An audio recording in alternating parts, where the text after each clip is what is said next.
Margaret couldn't scream. The tape across her mouth saw to that. All she could do was rock the chair inch by inch, praying the sound would carry through the wall, praying someone, anyone, would hear it before he came back to finish what he'd started, her own grandson, the boy she'd rocked to sleep, fed at her kitchen table, protected from a world that had never been kind to him. Now he was the one hurting her. She didn't know that across the street, a neighbor had already noticed the silence. She didn't know that 500 phones were about to buzz at once. She only knew she had minutes left, and she wasn't sure it would be enough. Margaret Whitfield had lived on Delmore Street for 41 years, in a white clapboard house with a wraparound porch that her late husband, Harold, had built with his own hands the summer after they married. The paint had faded to the color of old bone, and the porch swing creaked in a way that Margaret found comforting rather than annoying, the way old friends' voices grow rough but never stop being welcome. At 78, she moved through her mornings with the careful rhythm of someone who had learned to ration her energy. She watered the tomato plants at 7. She fed the 2 stray cats that had adopted her, Biscuit and Loretta, at 7:15. She sat on the porch with her coffee at 7:30, and more often than not, by 8 o'clock, the low growl of motorcycles would roll down Delmore Street like a familiar tide coming in. They called themselves the Iron Kinsmen, a motorcycle club that had claimed a stretch of East Nashville as their territory for going on 30 years. To most of the neighborhood, they were an intimidating presence. Leather vests, loud pipes, tattoos crawling up forearms. But to Margaret, they were something else entirely. They were family, stitched together not by blood, but by 20 years of small kindnesses that had accumulated into something unbreakable. It started back when Harold was still alive, back when the club's founder, a soft-spoken giant of a man named Frank Doyle, had broken down in front of their house on a Sunday afternoon. Harold, ever the tinkerer, had helped him fix a fouled carburetor at the curb, and Margaret had brought out lemonade and asked if he was hungry. Frank Doyle had stayed for supper. He came back the following week with 3 other riders. Within a year, the Whitfield house had become an unofficial way station for the club, a place where broken-down bikes got fixed in the driveway, where road-weary riders got fed, where Margaret listened to men twice her size talk about things they couldn't say anywhere else. When Harold died 12 years ago, it was the Iron Kinsman who filled the church, who carried the casket, who showed up every Sunday for the first 6 months afterward, just to make sure Margaret wasn't sitting alone in that house with her grief. Frank Doyle had since passed the club's leadership to his son Walter, a broad-shouldered man of 54, with a beard gone mostly grey, and a voice like a diesel engine idling. But the tradition held. Walter Doyle stopped by Delmore Street most mornings that his schedule allowed, and even when he couldn't, someone from the club did. "You're spoiling me, you know," Margaret told Walter one morning in early October, watching him fix a loose porch board he'd noticed on his last visit. "Somebody's got to," Walter said, not looking up from his work. "Harold would skin me alive if I let this porch fall apart on your watch." Margaret laughed, a sound that still had music in it despite the years. "Harold would say you worry too much. Harold worried plenty. He just hid it better than me." It was a good morning, an ordinary morning, the kind Margaret had grown to treasure precisely because of their unremarkable sameness. She had no way of knowing that the ground beneath her comfortable life had already begun to shift, quietly, in the apartment across town where her grandson Ryan sat at a kitchen table littered with unpaid bills and a laptop screen glowing with numbers that kept getting worse no matter how he arranged them. Ryan Whitfield was 31 years old, and by every measure that mattered to him, a failure. He'd dropped out of a business degree with 2 semesters left. He'd started 3 companies that had folded within a year each, bleeding money from friends and family who no longer picked up his calls. He owed a man named Dale Coker $18,000 from a poker debt that had metastasized with interest into something closer to 26, and Dale Coker was not a patient man. Ryan had visited his grandmother twice in the past year, once at Thanksgiving, once when his car broke down and he needed a ride. Both times, Margaret had pressed money into his hand before he left. Small amounts, 50 here, 100 there, always with the same gentle words. "Don't tell your mother I gave you this. She worries." His mother, Carol, was Margaret's only daughter, and she and Ryan hadn't spoken in 8 months over a fight about money that had started small and calcified into something neither of them knew how to dismantle.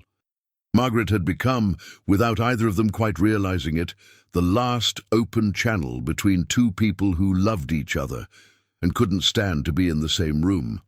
It was Diane Cole, Margaret's neighbor of 15 years, who first noticed something wrong.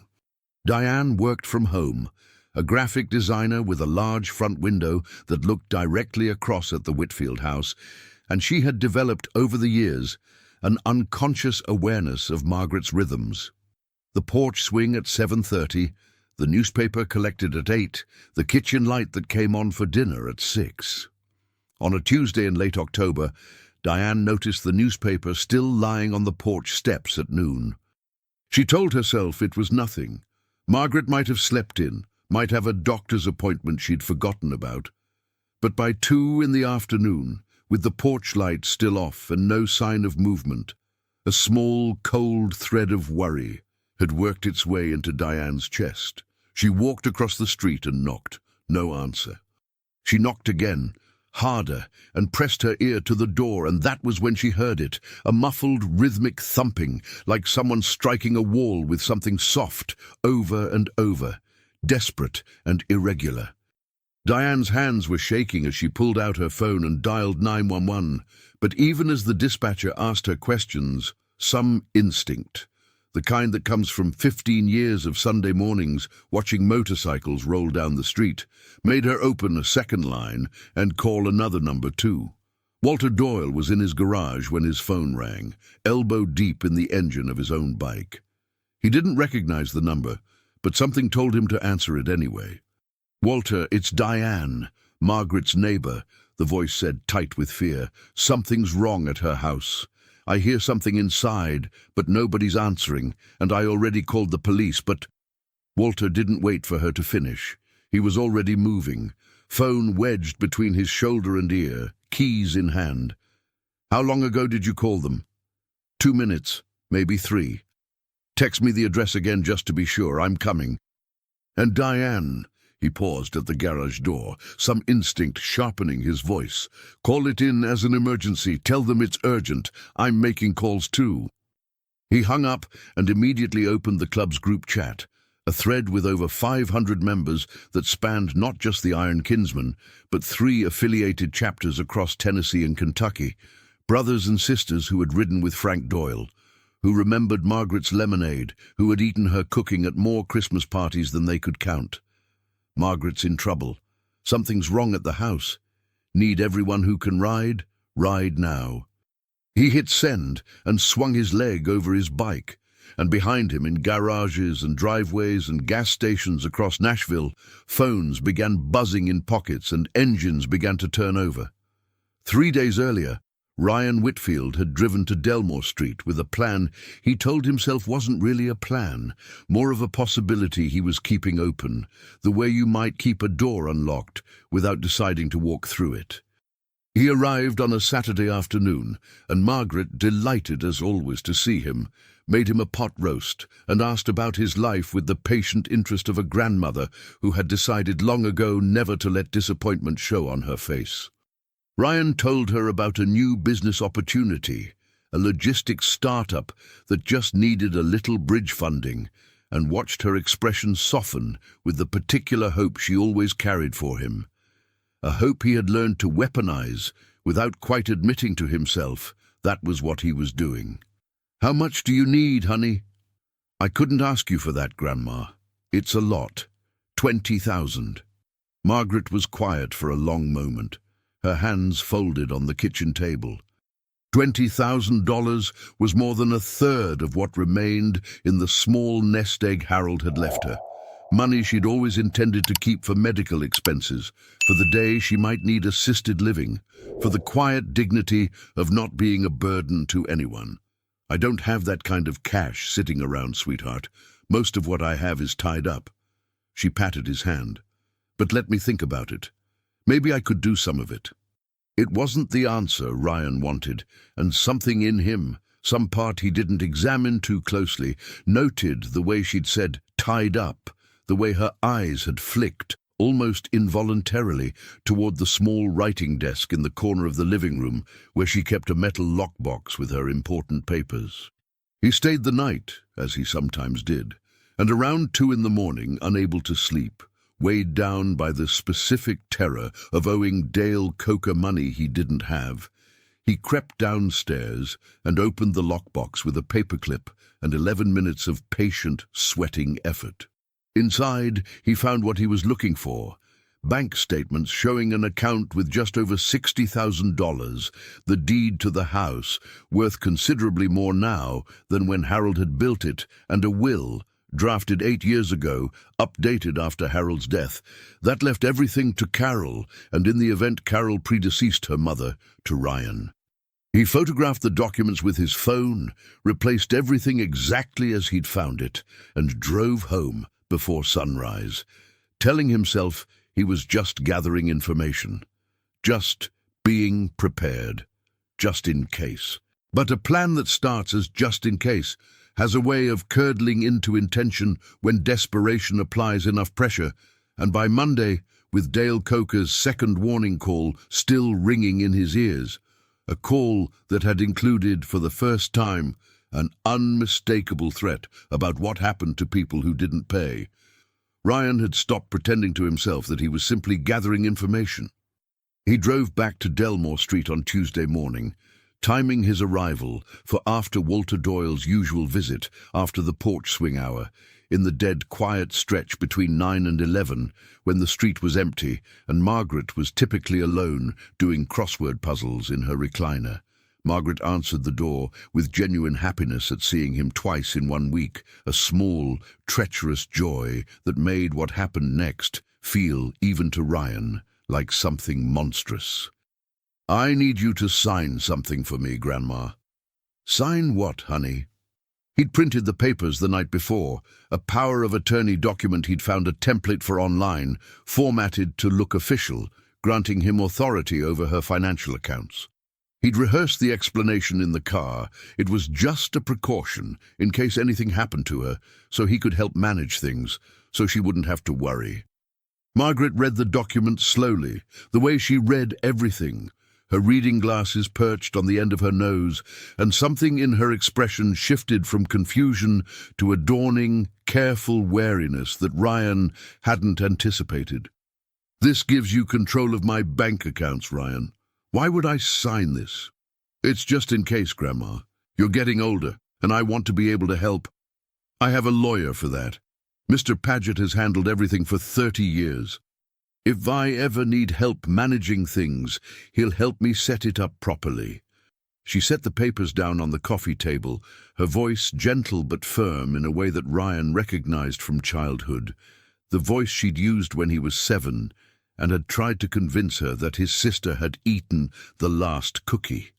"What's really going on? You can talk to me."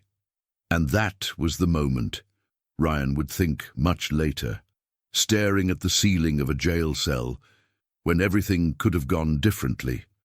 If he had told her the truth about Dale Coker, about the $18,000, about the fear that sat in his chest like a stone, Margaret would have found a way to help him. She always had.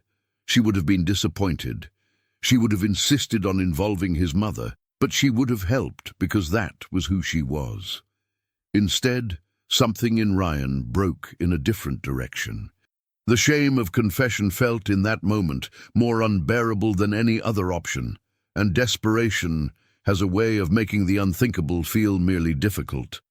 "You need to sign it, Grandma." "Ryan, I won't be signing anything today. I think you should go home and we can talk about this when you're feeling less. He grabbed her wrist. Margaret, startled, tried to pull away, and in the scuffle that followed, brief, ugly, unlike anything that had ever happened in that house, she stumbled backward into her recliner. Ryan, panicking now, moved faster than thought, faster than conscience, pulling the extension cord from her reading lamp and using it to bind her wrists to the arms of the chair while she was still too stunned to fully resist. I just need time to think, he kept saying, as if repetition could transform the act into something reasonable. I just need you to stay quiet while I figure this out. I'm not going to hurt you, Grandma. I promise. I just need time. He found duct tape in the kitchen junk drawer, the same drawer where Margaret kept batteries and rubber bands and the odds and ends of 40 years of domestic life, and taped her mouth shut, unable to bear the sound of her muffled pleading, unable to look her in the eyes while he did it. Then he sat in Harold's old armchair across from her, his grandmother bound and silenced 6 feet away, and tried to think through a plan that had never, in any real sense, existed. He needed the lockbox key. He needed her to sign something, anything, that would let him access the accounts. He needed hours, maybe a day, to figure out forgery, to figure out how to explain her absence if anyone called, to figure out how to become, by force, the person his grandmother's money belonged to. He did not plan for how long he would actually need to keep her like this. He did not plan for Diane Cole's 15 years of unconscious attention to the rhythms of Delmore Street. He did not plan for the particular love that a woman named Margaret Whitfield had spent 2 decades earning from 500 people who rode motorcycles and remembered every kindness she had ever shown them. By the time the newspaper sat forgotten on the porch steps at noon, Margaret had been tied to that chair for nearly 3 hours, her wrists raw from the cord, her shoulders screaming with the strain of an unnatural position, tears drying on a face that had gone, somewhere in the second hour, from terror into a kind of grim, determined calm, the calm of a woman who had buried a husband and survived every hard thing life had offered her, and who intended to survive this too. Diane Cole stood on Margaret's porch with her phone pressed to her ear, listening to a 911 dispatcher ask her to please remain calm.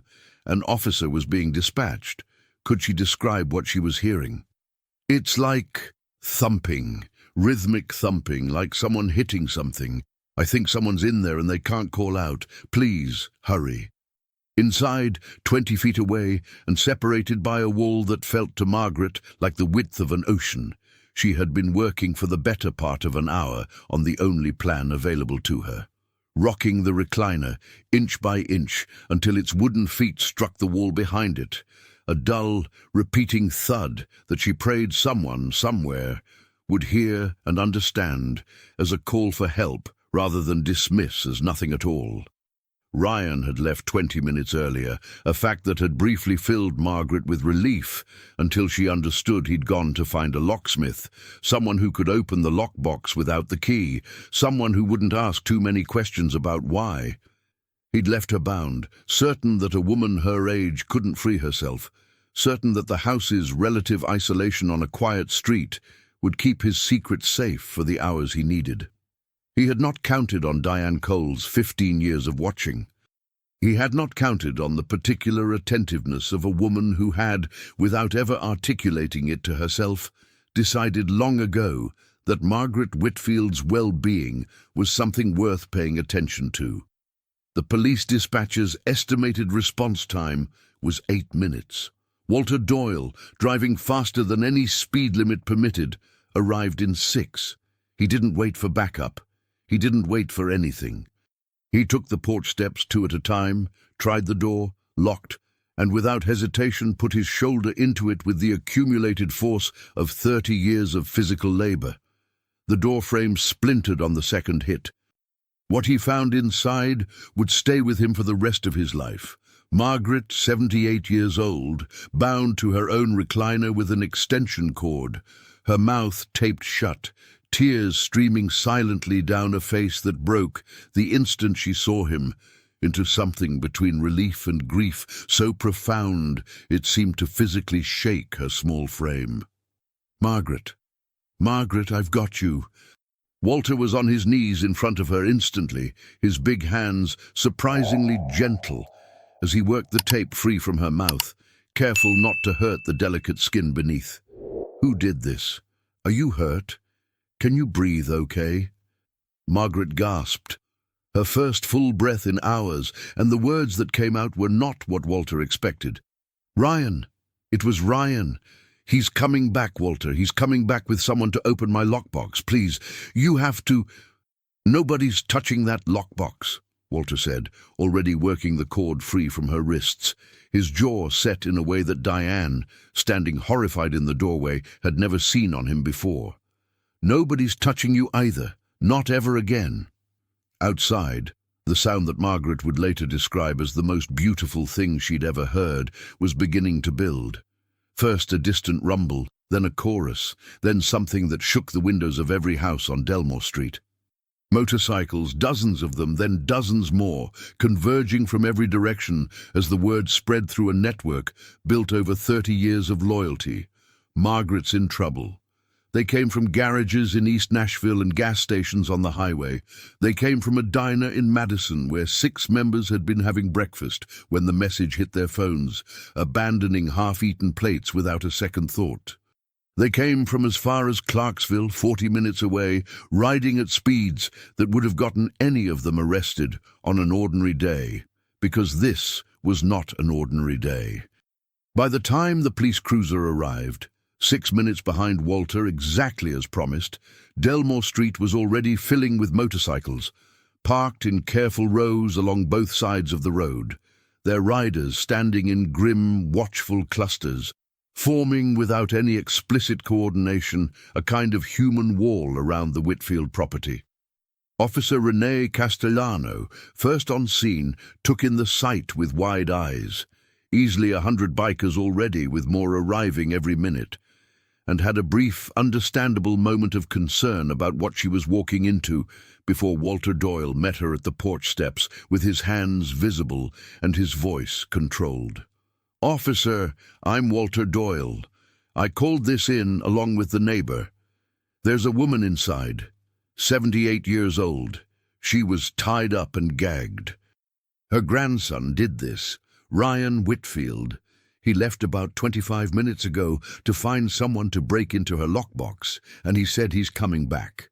We need to get her safe, and we need to be ready when he shows up." Officer Castellano's training kicked in fast.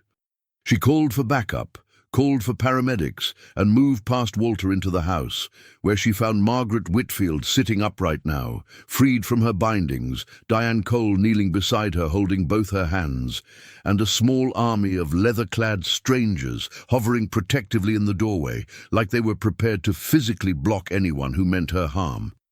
"Ma'am, can you tell me what happened?" Margaret told her, haltingly at first, then with growing clarity as the shock began to give way to a cold, clear anger that surprised even herself. She told the officer about the power of attorney document, about Ryan's visit 3 days earlier, about the desperate look in his eyes that she'd chosen against every instinct to explain away as ordinary stress. "He said he'd be back," Margaret finished, "with someone who could open my lockbox."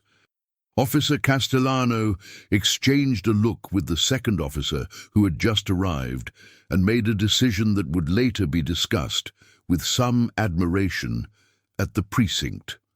Rather than clearing the scene of the several hundred motorcycles now lining Delmore Street and the surrounding blocks, she asked Walter Doyle to keep his people calm, keep them back from directly interfering, but allowed them to remain, a visible, overwhelming presence that, if nothing else, guaranteed.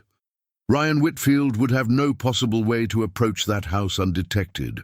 "If he comes back," she told Walter, "you let us handle it. You understand me? I need your word." Walter looked past her, at Margaret being helped onto a gurney by paramedics, at the raw red marks on wrists that had once handed him lemonade on 100 Sunday mornings.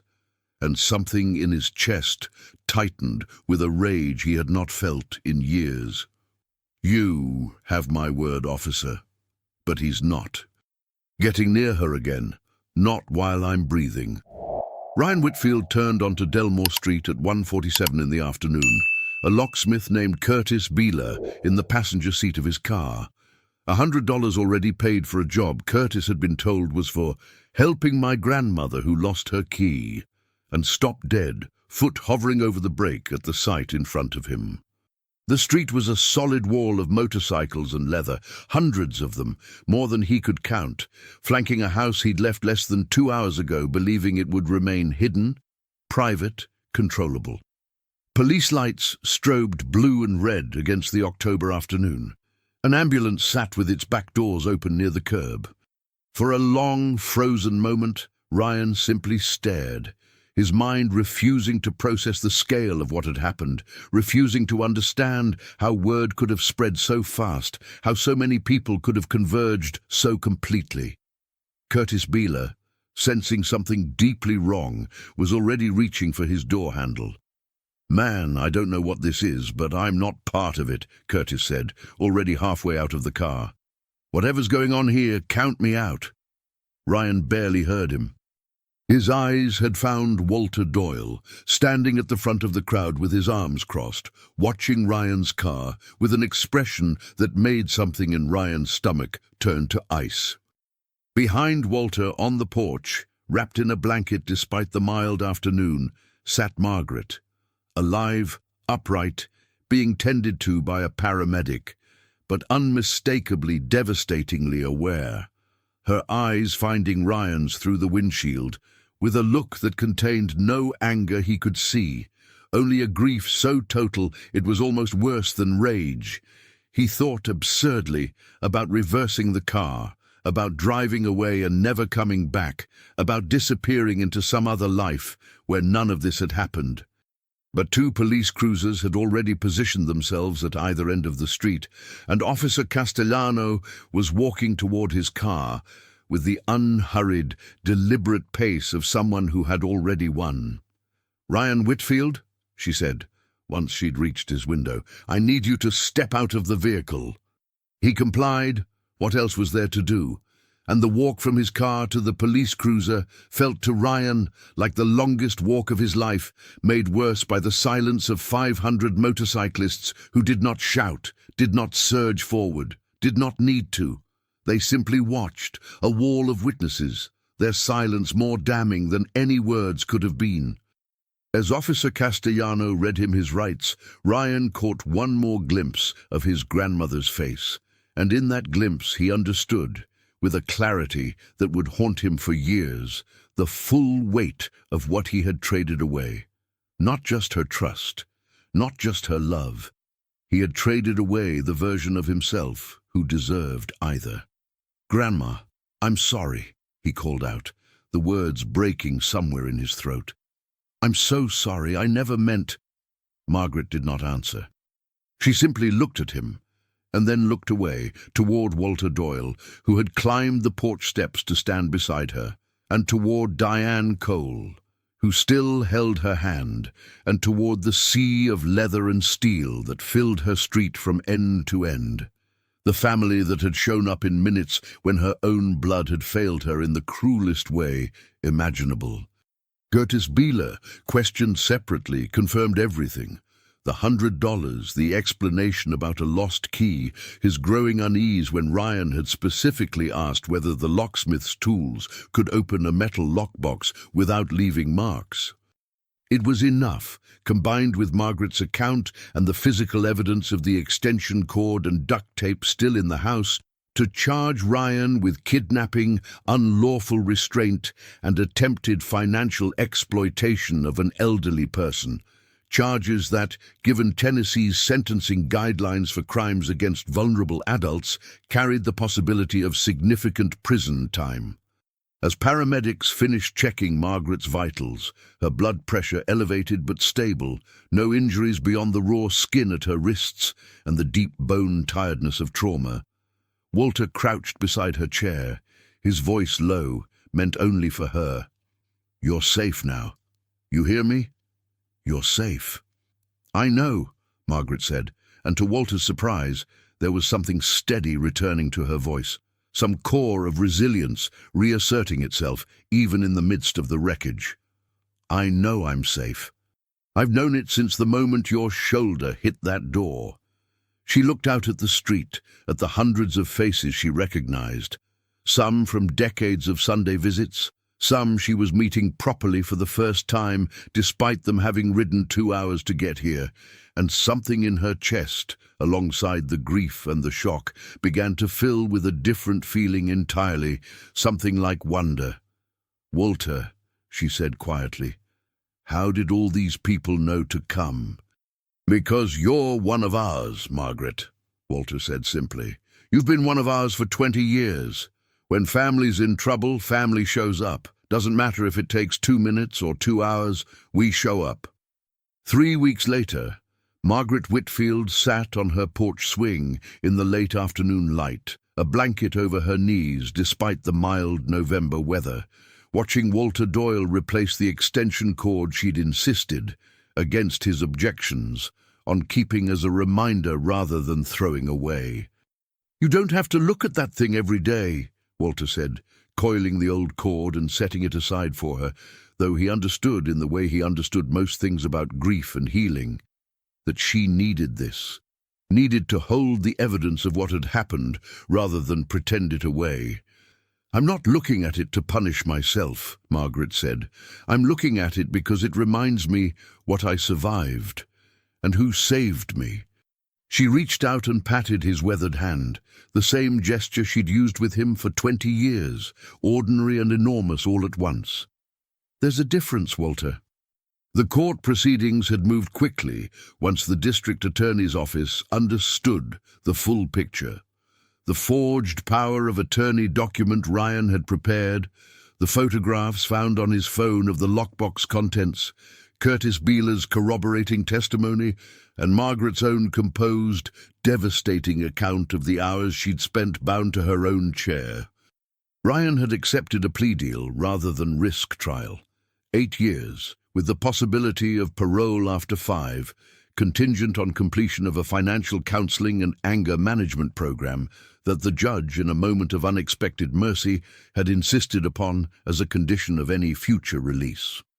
Carol, Margaret's daughter, had come to see her the day after the arrest, the first time mother and daughter had spoken in 8 months, the estrangement that had defined their relationship suddenly rendered meaningless by a crisis that dwarfed whatever pride had kept them apart. They had cried together on the porch swing, Carol apologizing for months of silence, Margaret insisting there was nothing to forgive, both of them understanding, without needing to say it aloud, that Ryan's actions had somehow cleared space for a reconciliation that stubbornness alone had never permitted. "I keep thinking about what would have happened," Carol had said, "if Diane hadn't noticed the paper, if Walter hadn't gotten there when he did." "But she did notice," Margaret had said, with the particular firmness of a woman who had decided not to live inside the darkest version of her own story. "And he did get there. That's what happened, Carol. That's the only version that matters now." Diane Cole had become, in the week since, something more than a neighbor, a regular fixture at Margaret's kitchen table, the two women bonded now by an experience neither of them would have chosen, but that had revealed in its aftermath the depth of care that had existed quietly between them for 15 years, without either quite naming it. Diane had cried that first week, apologizing for not checking sooner, for not knowing something was wrong until it was almost too late. "You saved my life," Margaret had told her, taking both of Diane's hands in her own. "Don't you dare turn that into something to feel guilty about. You noticed. Most people wouldn't have noticed. You did." As for the Iron Kinsmen, they had not disappeared once the crisis passed, the way Margaret had half expected, once the adrenaline of the emergency faded into ordinary life again. If anything, their presence on Delmore Street had only deepened.